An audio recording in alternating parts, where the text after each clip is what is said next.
Now this story is coming from Luke chapter 9. Now we're told that 8 days after Jesus had said this, and what Jesus had said was that some of his disciples who were standing before him, he said some of them would not taste death before they saw the kingdom of God. And he said this after Peter had confessed that Jesus was the Christ, and then Jesus told them not to tell anyone, and then he went on to say that the Son of Man must suffer many things, be rejected and be killed, and then on the third day rise from the dead. And then he told them, all his disciples, that whoever wanted to follow him must deny themselves and take up their cross daily. And then again he told them that some of them wouldn't die before they saw the kingdom of God. And so 8 days after this, Jesus took Peter, James, and John, and he went up a mountain to pray.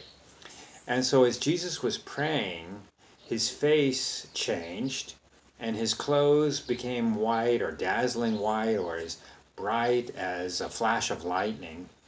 And two men appeared with Jesus, that is Moses and Elijah, in glorious splendor.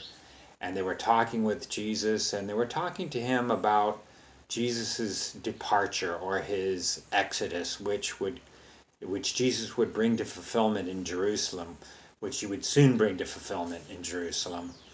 And now Peter and his companions, they were very sleepy, so they were kind of in a deep sleep. And when they woke up, they became fully awake. They saw Jesus' glory and the two men standing with him.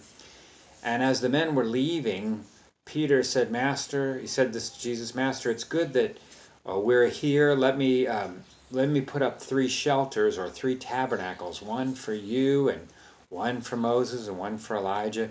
But he didn't really know what he was saying.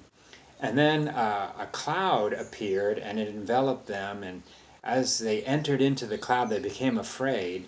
And then a voice spoke from within the cloud, saying, "This is my son, whom I have chosen. Listen to him." And when the voice had spoken, the disciples saw that Jesus was alone.